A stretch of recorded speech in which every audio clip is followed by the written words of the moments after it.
திருப்பூரில் ரயில் பயணிகளிடம் போதை இளைஞர்கள் அடாவடியாக பேசியும் கொலை மிரட்டல் விடுத்த சம்பவம் அரங்கேறியுள்ளது. இதனால் 2 இளைஞர்கள் கைது செய்யப்பட்டுள்ளனர். மணிகண்டன் என்ற பயணியிடம் வாக்குவாதத்தில் ஈடுபட்ட போதை இளைஞர்கள் கொலை மிரட்டல் விடுத்துள்ள சம்பவத்தில் 2 பேர் கைது செய்யப்பட்டுள்ளனர். சமாதானம் செய்ய வந்த பெண் பயணிகள் உள்ளிட்ட அனைவரையும் தகாத வார்த்தைகளால் திட்டி கொலை மிரட்டல் விடுத்துள்ளதாகவும் தெரிவிக்கப்பட்டுள்ளது. அண்மை செய்தியாக பார்த்து வருகிறோம். ரயில் பயணிகளிடம் அடாவடி செய்த சம்பவம் அரங்கேறியுள்ளது.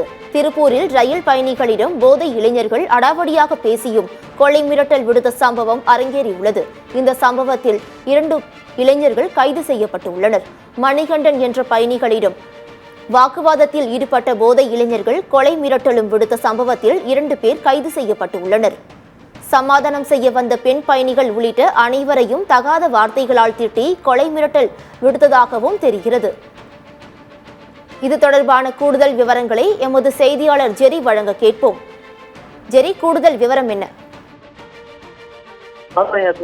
திருப்பூரில் ரயில் பயணிகளுக்கு கொலை மிரட்டல் விடுத்த போதை இளைஞர்கள் 2 பேரை வடக்கு போலீசார் பிடித்து தற்போது ரயில்வே போலீசாரிடம் ஒப்படைத்துள்ளனர். கோவையை சேர்ந்த மணிகண்டன் வேலை நிமித்தமாக சென்னையிலிருந்து நேற்று இரவு கோவை சென்று கொண்டிருந்த நிலையில் ரயிலானது திருப்பூர் ரயில் நிலையம் வந்தடைந்த போது மது போதையில் இருந்த இளைஞர்கள் சிலர் மணிகண்டனுடன் வாக்குவாதத்தில் ஈடுபட்டனர். ஒரு கட்டத்தில் ரயிலில் ஏறி மணிகண்டனுக்கு கொலை மிரட்டல் விடுத்ததோடு சமரசம் செய்ய வந்த பெண் பயணிகள் உட்பட அனைவரையும் தகாத வார்த்தைகளால் திட்டியுள்ளனர். இந்த மிரட்டல் காரணமாக பாதிக்கப்பட்ட மணிகண்டன் திருப்பூர் ரயில் நிலைய காவல் நிலையத்தில் புகார் அளித்தார்.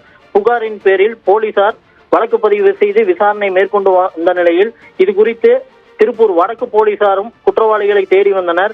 இதனிடையே திருப்பூர் கோல்டன் நகர் பகுதியை சேர்ந்த அசோக் மற்றும் ஊத்துக்குழி RS நிறுத்தம் பகுதியை சேர்ந்த 17 வயது சிறுவன் உட்பட 2 பேரை தற்போது வடக்கு போலீசார் பிடித்து ரயில்வே போலீசாரிடம் ஒப்படைத்துள்ளனர்.